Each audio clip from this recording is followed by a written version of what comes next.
Hi, it's Cullen. Look, there's my hand. I'm at home because it's Memorial Day weekend, and I thought I would interview myself. Look, it's like, because I'm seeing myself in the camera and I'm pointing at myself, that's okay.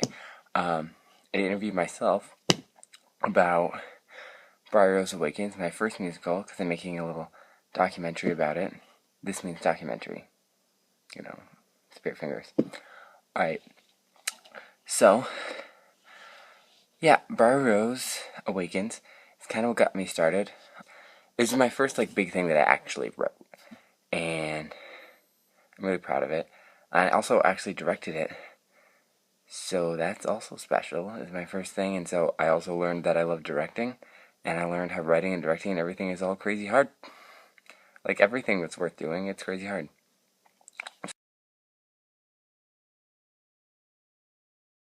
So, actually, I saw a play that I really didn't like, and I was talking to people about why I didn't like it. They're like, well, you should write a play. You should. There's pointing again. And so I did. So, I went to Disney World, and for the first time I was 15, Florida, and people don't always know this, but I wasn't always as in love with Disney and fairy tales as I am now. And there's a fireworks show, and I walked in and it was playing A Dream is a Wish Your Heart Makes, which was my favorite song as a kid, or it was a song from Cinderella, which was my favorite movie, and it's kind of my life motto now. It all played in, and that was followed by Once Upon a Dream from Sleeping Beauty, and I was just like, oh my gosh, so much nostalgia that I didn't know I had, and I've been going like this, I said that, but you can't see. And anyways, it was a big fireworks show with the creepy kids singing wishes, and it still is really touching, and there's fireworks, and I was like, I want to do something with wishes and fairy tales. And so I thought about it, and then I had a debate tournament at Hillsdale, which is a tiny but beautiful campus. And it was springtime, and I just thought, Sleeping Beauty, roses, spring, I feel it. And I decided I'm going to make a musical about Sleeping Beauty. So I sat down, and I wrote down the names of the characters, and there was a bajillion, and it only grew. Things I learned that I should not have that many characters. And so I started. I just did. I'm like, this is what's going to happen. So, it actually turned out remarkably well for the little amount of planning that there was. Yeah, so if who knows what would happen if I thought about it more, but I just was like, this is what's gonna happen. So thankfully, it did make sense and wasn't a disaster. What I remember was you telling me that you were writing a musical, and at the time, honestly, when I offered to help, I was like, I wasn't really serious about music yet, but I kind of thought that I wanted to get into writing music, but I'd never written any music before, and I was like, well, hey, this would be the perfect project for the very first thing I ever write would be to do a whole musical. And so I was like, I'll do the musical for you, and you were like, okay, sounds good, because you didn't have any other options. So, Yeah. so I had dibs.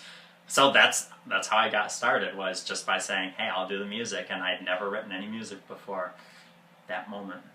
That's how it started, on a whim. Yeah. It all starts with a whim. Yeah, Yeah. and a lot of luck. And a lot of luck. Same. It started on a whim for me, too.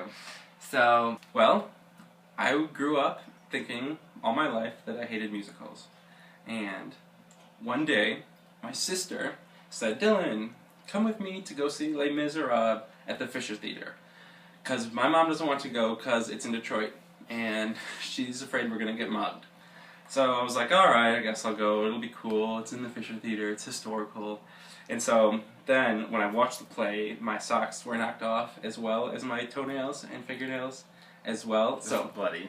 well, It was Les Mis. it was so metaphor. private. Yeah, exactly. So anyways, I loved it, and then I loved musicals after that. And then I realized, growing up watching Disney movies and VeggieTales, that I actually did like musicals. I don't know, I didn't understand it yet. So, I was into musicals from that point on. And especially since I was newly getting into musicals, I was, listening to new ones and just discovering them, and it was a lot of fun. And so then I was scrolling down Facebook one day, my favorite place, and then I saw Colin Callahan. I'm writing a musical, anyone interested? And I was like, count, me, in, enter. I put that on Facebook? You did. So So, I'm this all every day. that's how we did this. So yeah, Really? so I said count me in, and Yeah. Well, I was at Anne's house one day. Anne And- is Nate's sister. And Nate was playing a song on the piano, and I was like, oh my gosh, it's so beautiful. And Nate was kind of like, you know, typical Nate. And he's like, you can try out if you want, if you're good enough.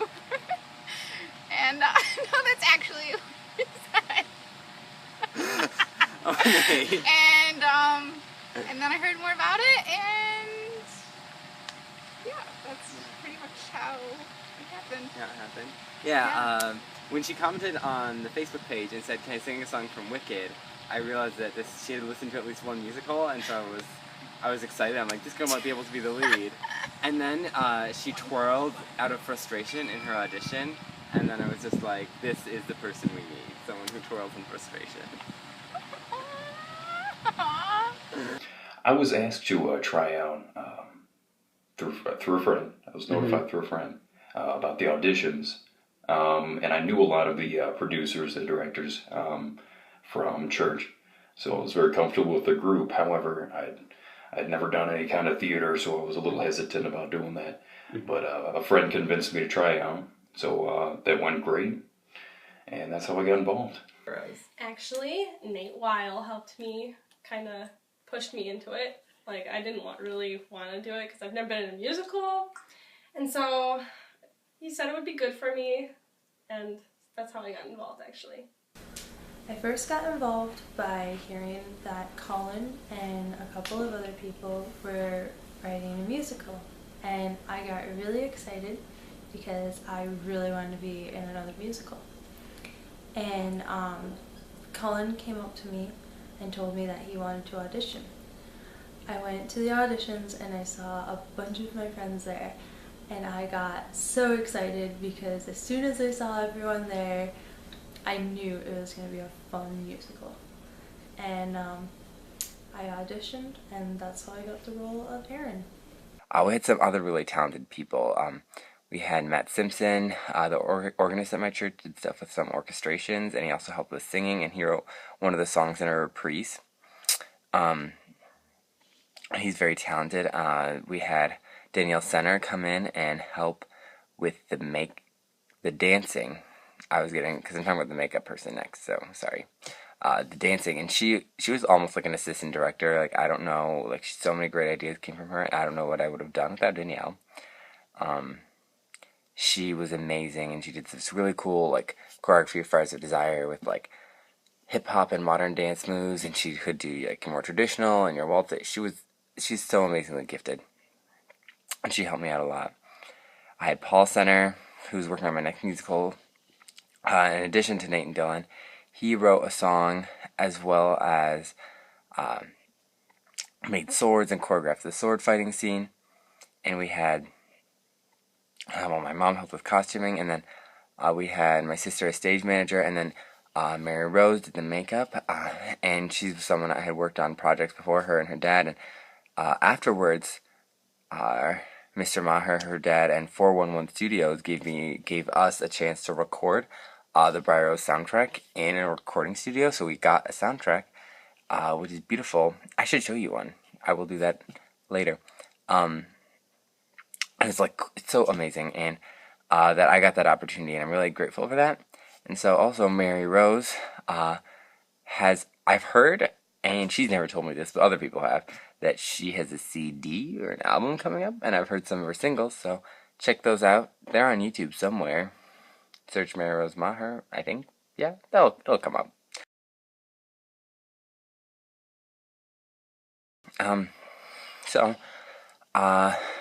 Briar Awakens was born after first being called Sleeping Beauty the musical, then Briar Rose, and Briar Awakens.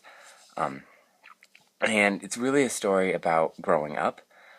She's 15, turning 16, and just a story about growing up, following your dreams, and like how doing so relates to romance and love, how it can relate to lust, how it can relate to the relationships with your parents and parental figures, and how growing up can be painful for you and for other people, and just the values we put on things. So it's just about growing up and following your dreams, because your dreams are still your dreams.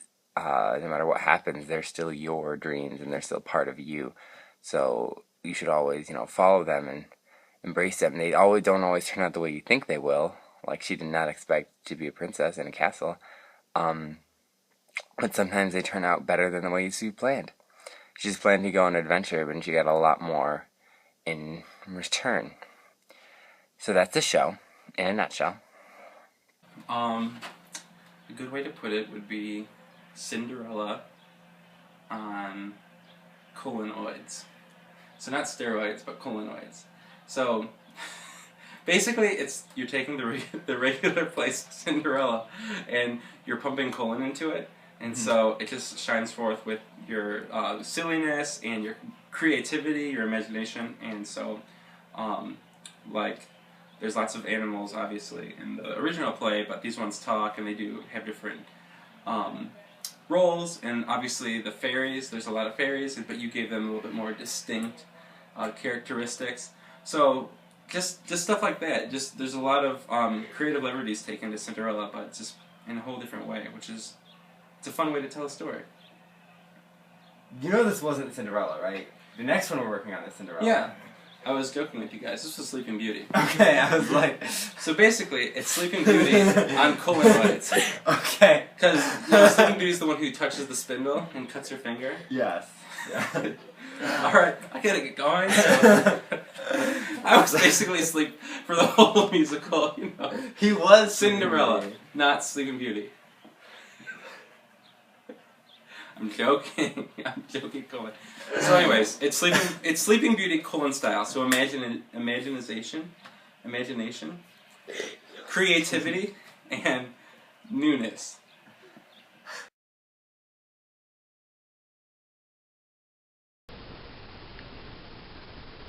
Okay. Dreams are dreams, no matter how grand or extreme. I'll follow my dreams, no matter what you say to me. Someday I'll know what lies beyond this forest grove. I will make the outside world my home. I don't know how that goes. A whole new way of life. Is it? Well, Briar is basically myself. With a little bit more like anguish entered in some scenes. And I don't know, I mean, I think I related to a lot of it. The fairies were restricting her and she was upset, which still, you know, during high school you have your mom and stuff, so I feel like I related really well to it. The sort of the same things. Obviously, not, you know, living in the woods, but I think my favorite part was at the, like, during the entire show, she kind of sees what things are really like instead of having this super upheld ideal, I guess. And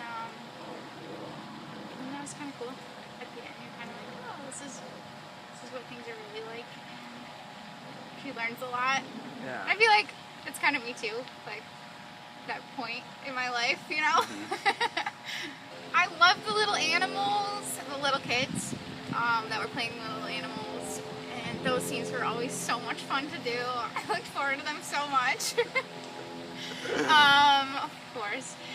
And during the actual musical, I think the most fun scenes were with the nymphs singing, because I think we just clicked really well, and it was always really fun. We were just up there being goofy and dancing and singing. So, yeah, that was my favorite part. Yeah.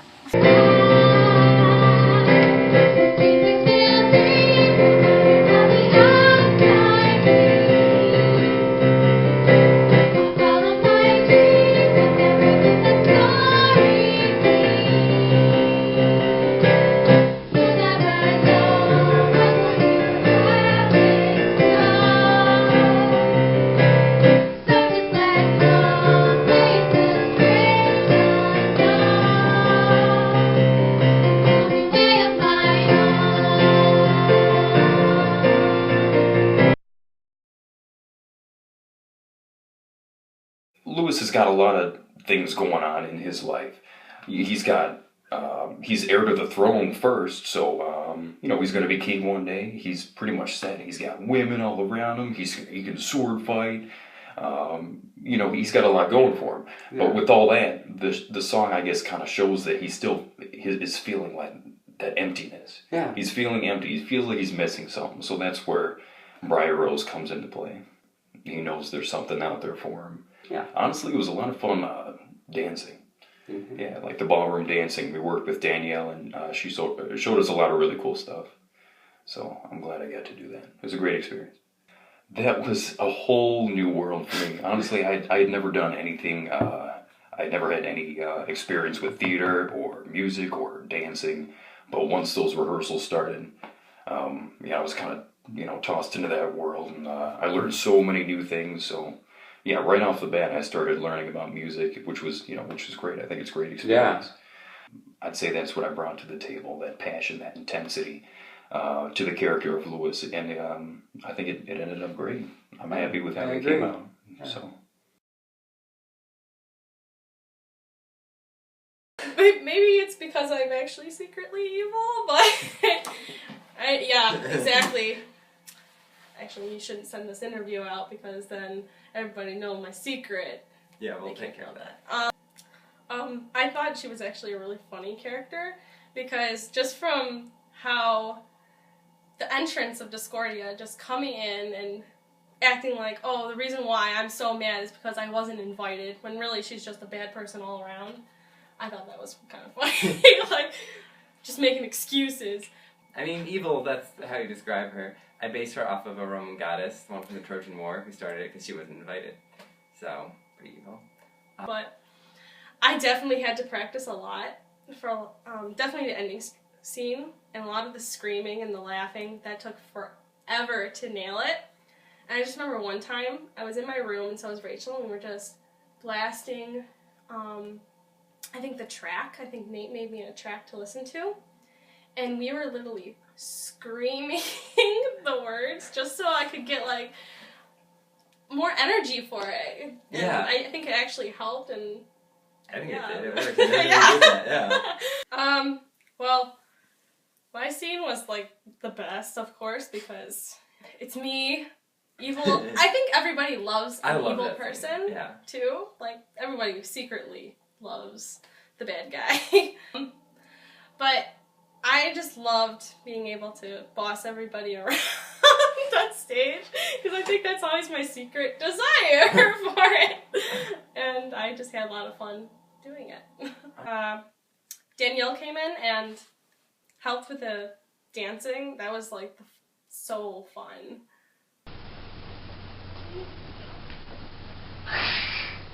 Okay, they have to, them being scared is from you. That's a scary movement. That moment of fright is from you. So they kind of start beginning to fight and then they notice you and then they leave. Like, because they could fight more. That's because of you. Okay, let's try it again. Okay, good.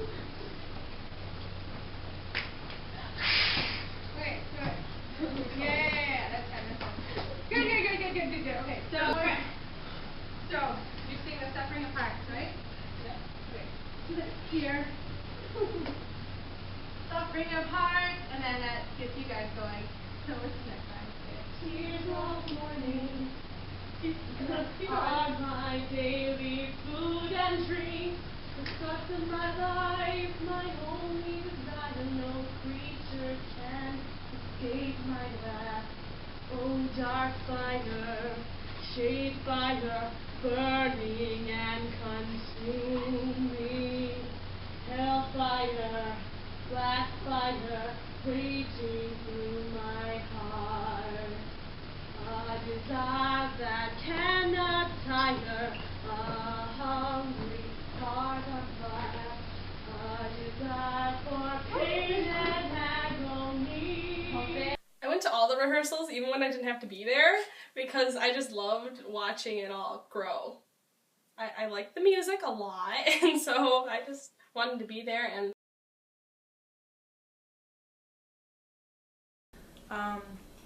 Erin was the most motherly out of all the fairies. She really knew what Briar Rose was going through, and she wanted to tell her, but she waited for the right time to tell her that she knew. So it just seems like something very motherly, because I really didn't make her my own. It's almost as if she made me her. Like, her part was so well written. I felt that it was actually a person, and I wanted to be that person as much as I could. It's almost like when you read a book and then you watch the movie and the movie was nothing compared to the book. I didn't want that at all. I wanted to be the person that was written. And it was challenging because I'm not a mother. So trying to be that motherly role, but I role modeled myself after my own mother, and just her telling me, like, you know, oh, I know how you feel with this and I know how you do that. That's really how I put my head into the mind of Erin and was able to do that. Was her outfit. I'm not huge on like outfits and everything. I mean, at all the practices I wore jeans and hoodies. I mean, that's what I was known for. But her dress, just the green and the cream and the big sleeves and the flowing, that was like my favorite part to be about her. And her songs. The songs were beautiful and it fit her perfectly. I mean, I didn't go home one practice without like having a story of just like me laughing so hard trying to get through the story. I guess the musical was my favorite memory of the musical, just itself, just everything. Oh, and I told her I would show you the soundtrack. Here it is. Oh, it's upside down. Look, it's shiny and plastic.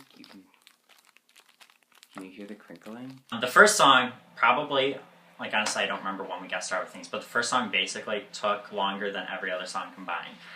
Because, again, it was the very first thing I'd ever written, and so our entire time before we actually started auditions and rehearsals, I had been just working on the very first track in the entire thing. I didn't have it finished, and it was depressing and demoralizing and difficult, and I was just like, and I got opinions from some people that were like, this is crappy, and then there was you who was like, it's good, so keep going. And so it was just like, it was a very, very difficult, most difficult thing I've ever written, which kind of makes sense since it was the first one. Yeah. Basically what ended up happening for the bulk of the work was our rehearsals were Monday, Friday in the evening, and then Saturday mornings, and you would tell me what songs we were going to be practicing next. And I spent all night and all week writing the songs to get them ready for each rehearsal. So I literally wrote as we were rehearsing the show. I was still writing all the pieces. As you can tell, we're pre-planners. Yeah. Very much. I think it's pretty rare where you have a play where you're writing the songs during rehearsals. So that kind of added a little bit of stress to it, but it also helped to motivate me. Yeah. So that was probably my thought process when writing the songs. I just got to get it done for this next rehearsal coming up next week. So. Yeah, so One Rose was the first song that you wrote. Tell us about that song. What about it? It's kind of, I mean, it's the prologue to the whole story, basically. So it happens like at the end of the story almost, right? Basically. In the middle. Basically, it's not like the start of the storyline. She's kind of like just talking about herself sort of thing. It had to be kind of upbeat, but not at the same time. Because like you have the whole stage dark, there's nothing on there except for her sitting on the ground in the middle of the stage with spotlight on her. So it was just kind of a really cool intro to the entire show. And so the first song you worked on was Celebration, I believe, right? Celebration. That's correct. Tell us about Celebration. Well, that song, you know, it goes back and forth from them singing, they're celebrating, and also they're kind of like singing, what are the ramifications of a new princess being born? And there's like, you know, a little girl, too bad it's not a boy, and all this stuff. So that was the first one I wrote, and I actually I think that was one of the only songs where I wrote the whole thing, both the lyrics and the music, completely. I know you added a little bit later on for the King and the Queen part, but that was my first one, my trial run, and so, yeah, it was a lot of fun to write. So. It took, I think, like half the rehearsal time was spent choreographing that Yeah, song. and then I think even though it's kind of repetitive and everyone says, that song's stuck in my head, I hate it, that's a good thing. That means you made a catchy song. Yeah. So, yeah. I can forever, like at any moment, remember that verse and Yeah. like, possibly the whole song. Yeah. Oh, So whenever you want to celebrate, Yeah. you can say, celebrate. So, Exactly. celebration. Yeah, that song was actually, I know when we were first going through the thought process, like way before the play, or way before rehearsal started, that was the song I started working on the earliest. So I just remember, like, it's supposed to be a sad song, she's saying farewell, and it's supposed to be like, you know, kind of sensitive, and I remember I said, yeah, I don't know, I really want to write that song. So I just kind of, I just worked on it, little bits here and there.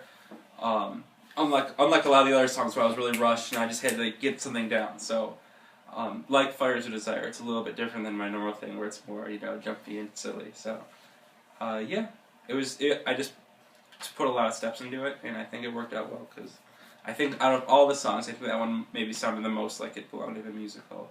So, but that's just my opinion. Yeah. Now, tell us about like the main song. Which would be The Way of the Woods. That was, I don't know when I wrote it. I don't know when I wrote any of the pieces. But, I mean, obviously it happened before we practiced it. So that one has all the fairies singing. We did this with 2 songs, where each fairy gets their own little line that they sing, one after another. So you like go through every single fairy, and then you go down with the rest of the song. So this was one of the songs where they did that. So you start with all the fairies singing their thing. Which was a fun thing. In the show, it didn't really come out as much because everything was played on piano, but basically each fairy had their own theme. They had their own color, their own ethnicity, and everything. And then so when we got into recording the soundtrack after the show had been done, I was able to go in and like give each one of them a specific instrument that you hear while they're singing, so I thought that was cool. But basically they have their own little thing that they do, and they each have their own line and whatever's associated with them, like the one that's about dance, the one that's about song, and all those different things. So that was half the song, really. Yeah. And then Briar Rose comes in afterwards, and she sings for the rest of it. And I think the first thing she sings is actually a theme from another piece, which is more related to the Prince Charming, which is More to See. So she has part of that theme that she sings first, and then she gets into the main chorus of The Way of the Woods, which is like, I mean, it's the theme of the show. It's what the finale ends on. She sings it several times. I don't think Still Dreams. Yeah, I don't think anybody else sings it, but it comes up a lot. Yeah. This is all about her dreams that are still dreams. She wanted to grow up and move beyond the forest that she lived in. So that was why it was like the main piece. You did Stephanie's song Fires of Desire. Mm-hmm. Which was very dark. Yeah. Which isn't Dylan, as you can see from his shiny little face. It was a departure from the other songs I wrote because, you know, I had that song, I had The True Love's First Kiss, which is like totally, or like The Best of Men, where everyone's like jumping around and being pompous. So that was a different song for me to write. And I think that one I kind of went back to my heavy metal days for that one, where it's a little bit more, you know, well, you know, there's like demons and stuff in the background, and just a little bit more dark. So yeah. But that one was also, I think that was my favorite song to write, honestly, because it was different, and it was a little edgy, and we had an awesome singer to sing it, Stephanie. So right, just singing about herself. Really, she's just all about herself, and I think that's kind of funny too. And then in it, she's just trying to find out what's up with Briar Rose and trying to find her. And my favorite song would it'd be Lewis's first one, More to See. Mm-hmm. It's his first big song. It's like his first solo, I guess, in the play. It's a long song too, so I was a little nervous about doing it, but you know, it's certainly very emotional, very heartfelt. And I enjoyed it. After I, got through that song, it was a great accomplishment for me, I guess. So. So I know you really loved More to See Reprise. That was one of my favorites. Do I need to talk about it? Yeah. Yes. So the reason that was one of my favorites was, first of all, because it was short. This is no criticism towards you, but at the same time, a lot of my job when I was writing the songs was getting rid of a lot of lyrics. I felt like I was... Which you needed to do. Yes, I felt like we were constantly like back and forth because you would write these really long things. You'd be like, but we need these lines and these are important. It needs to be this length. And I was like, this stuff is way too long. And I did. It was only the second piece that I wrote that actually had two people singing at the same time with harmony. Wait, which really? was, yes. Because Because again, like, you know, this whole process I was learning and I was doing things that I had never done before, like writing music. And one of the pieces, I eventually had to write a piece where it was a duet with two people, which was part of Celebration, that whole song. And so this was only my second time doing it, and it was for the song where I had written the whole song myself, too. So that's another reason why I like it, because it turned out really well, I thought. And so this song, I don't think I made a single change to the lyrics. It was very, very brief little thing. So that was something that made me like it already. Now this is one of my favorite songs, actually. I'm not sure many people know this. Live in the Moment. Live in the moment. So, talk about that one. That was on the opposite end, the one that took the least amount of time to write, because I think we kind of threw it together at the last second. We were still like deciding about what was going to go into it. So I remember maybe I wrote it over the span of like 2 or 3 weeks, and like I had to come up with there's all these different parts in it. So I was doing a demo and singing all the different parts and trying to play it on piano, and yeah, that was crazy. That was like, I think that was like the epitome of this play for me. You know, just getting everything together at the last second, and teaching it to them and making it work. Because I remember when we did opening night with it, that was actually one of the audience's favorite songs, the ones they laughed at and cheered for the most. So, not to say that I'm awesome or anything, but it's just like that was Briar Rose, Yeah. Briar Rose Awakens was just getting everything together, and then at the end, oh my gosh, it all works out. So, Best of Men was also one of my more favorite ones to write, just because not only was it kind of just a funny jumping around with two guys being pompous, fighting over a princess song, but also at the end, it's not on the soundtrack, but if you watch the play, they kind of have almost like a rap battle of those times. So they're kind of like, yelling at each other like, oh, I'm better, shut up, lest I fuck your hide, and stuff like that. And so... No, I think my favorite part was definitely at the end of the Best of Men. There's this scene where all the little animals attack, like, the crowd of people. And you just see the turtle and the bunny being turtles and bunnies. So you see this, all the other animals are charging, and then you just see the bunny hopping very slowly, and then the turtle crawling. It was just, that was so funny. I was on the side of the stage watching it, and I have to cover my mouth because I was trying not to interrupt the show. And so you mentioned some of the other ones you wrote.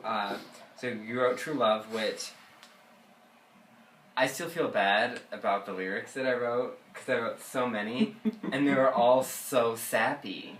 It was a sappy song, but that was the point. It was supposed to be. That was the point. Supposed to be. But, like, sometimes I, like, depending on what mood I'm in, when I hear that song, I'm like, oh, what is this? And other times I'm like, aw. Yeah. It turned out really well when we did the soundtrack. I agree. Yeah. I thought it was... I know when you first sent me the lyrics, I was kind of talking to you about it. I'm like, what is this really going to be, like, about? And then I remember at one point you told me, like, she's a teenager, she... Of course it's not realistic. And I'm just like, that's right. I mean, this is like, she's kind of stupid. I remember he was like sending me a demo while me and my mom were in Joanne's getting costumes, and then I was like trying to send it to the choreographer because he was supposed to choreograph it that night, and all through Joanne's, and right, talking about because it was really long, and the song did turn out to be about 5 minutes, but we cut stuff too. We had I gave him so many lyrics, and then. Yeah, I remember that. I think my favorite part though is the end when it's the duet with her and the prince. I just think it sounds really good, and those are some of my favorite lyrics in it. That, and I love the beginning. So, and then... Right, yeah, that's kind of slow, and it kind of builds up. Yeah, and then she's like, True Love's First Kiss, and True Love's First Kiss. So here now. Yeah.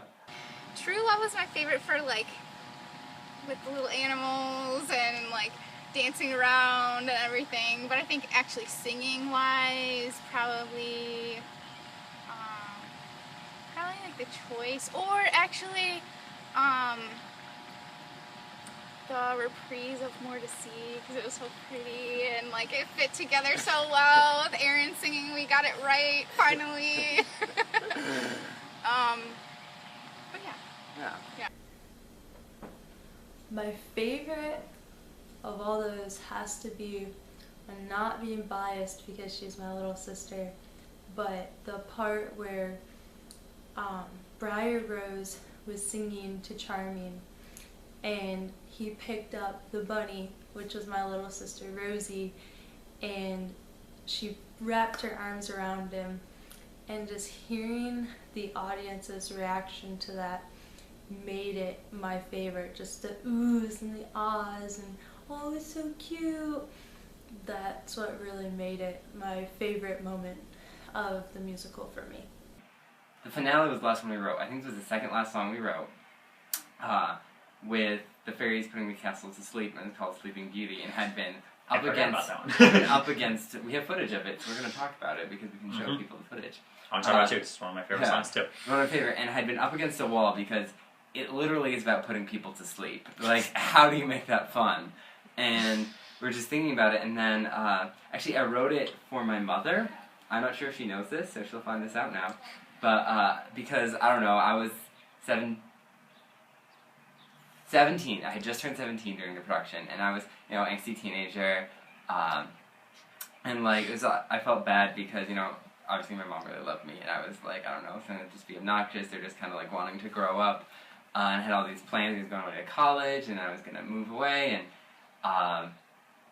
and that was kind of what I felt like was going on with the Briar Rose character and the fairies, and that she wanted to grow up and move on, and they were kind of sad about that, and so I wrote it from one of the fairies who, she was really good at singing, and she never got her own song, so we had to give her own song, and just about her, Briar Rose wanting to grow up and move on, and like how she felt with how she was hurt by it, and how she came to peace with it, because just because she wanted to grow up doesn't mean she didn't love her.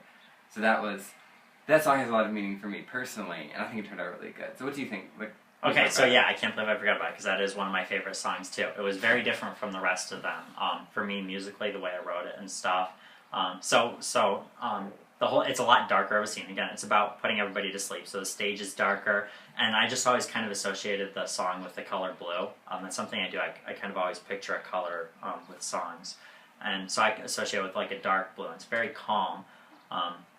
There's only 3 singers. Everybody's falling asleep in the castle. The fairies are going around putting them to sleep, and it's just the 3 singers who are 3 very, very excellent singers. So it was really fun to be able to write a piece for those 3, because they did a really good job. And so did another thing, actually, I guess that's another new thing too, was that was the first time I had 3-part harmony, which was very brief. It's not like a big, huge moment, but I did have it in there. And the whole song kind of has a very chant feel, because it's like about magic.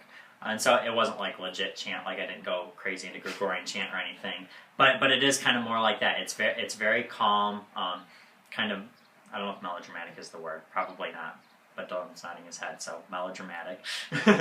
but just like yeah, I mean it's a sad scene because they're having to put everybody to sleep because it's kind of their last ditch effort. But at the same time they're doing something for the good of everybody. So it's not the worst thing in the world. But still, the whole song as a whole kind of has a very unhappy sound to it. Yeah, like kind of, it's a song of mourning, I guess. Mm-hmm. Yeah. So, yeah, and then that song also just has one of my favorite note of any song, just because she recorded it so well in the studio. Just one of the fairies, she just has this really high note, which was out of her range, so that's completely my fault. But it was out of her range, and she has to sing it 3 times in that song. And it's a really big moment in the song each time. And just one of the times, she just nailed it so perfectly. It's just like the most beautiful note that I've ever heard sung. Just that one note all by itself. So I always thought that was really cool. Props to you, Lucy. Yes, Lucy Pilarski. Yeah. Thank you.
then the really big one was True Love Reprise, which I didn't write the theme for, but I wrote the reprise of it.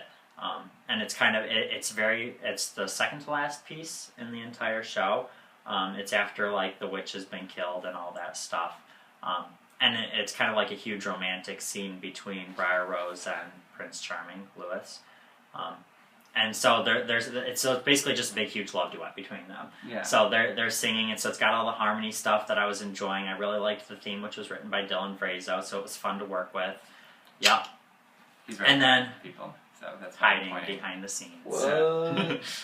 So yeah, so I had all of that stuff going on, but then the ending, they kind of have their whole cheesy lines, and they're like hugging and saying they love each other so much and all sorts of things, and then like he like spins her in the air or whatever. But it just turned out, the stuff that I wrote for the end of that song, it's all instrumental at that point, like they're just saying their lines and the music just keeps going, and it was like the only time that I really did that in the show. Mm-hmm. And I mean, I can't really describe it, but I really liked what I wrote. It was just really upbeat and kind of triumphant. Just, I've said this before, I thought that should have been the end of the entire show, because it was my favorite moment of the entire thing. Yeah. It was just that musical moment. It's very beautiful. But then we had to have a finale that brings everybody together, so whatever. Yeah, dreams are still dreams. You needed Yep. that at the end. Yeah. That's my favorite. My life slogan. Good. Alright. So, dress rehearsal. Let's talk. Dress rehearsal. Dress That was an interesting cookie. That night. Yeah, I don't know. It's just, it goes along with that whole, what is it? It's like a saying, when the dress rehearsal is bad, The premiere is the good. premiere is good. It was just, everyone was kind of off their game and wasn't, I think a lot of nerves were into it as well, because, you know, we've been working so hard on it, and everything's just kind of coming together, and this is our last chance to get everything right. So everyone was nervous, and We started like an hour late. we started an hour late. We didn't have all of our music people there, just a couple, so it was crazy. So you know, I think people just kind of saw that it wasn't going great, and they might have thought that, okay, it's going to go terrible tomorrow, and this whole show was a waste of our time. And That's what I felt like. I Yeah. had wasted everyone's time. And Right. my own, and I felt bad because I told them, well, I knew this was going to be great. And I'm like, and I lied. The premiere. Tell us about the premiere. So on the flip side, the premiere was, I mean, I was a little nervous when we got off to start it, because the sound was a little off. Like maybe, I think it was too loud at first. But just after that opening song, the celebration, everyone just was like cheering, and wow, it was crazy. And I remember, I think my favorite moment from that premiere was Sleeping Beauty, which I think is actually my favorite song as well. But just, everything was so fast and going, and you know, again, all the nervousness, but then with that song, it just kind of calms. It's supposed to lull people to sleep, and just looking at the stage, and it was a cool effect watching the people go to sleep as the fairies are going around singing this beautiful chanting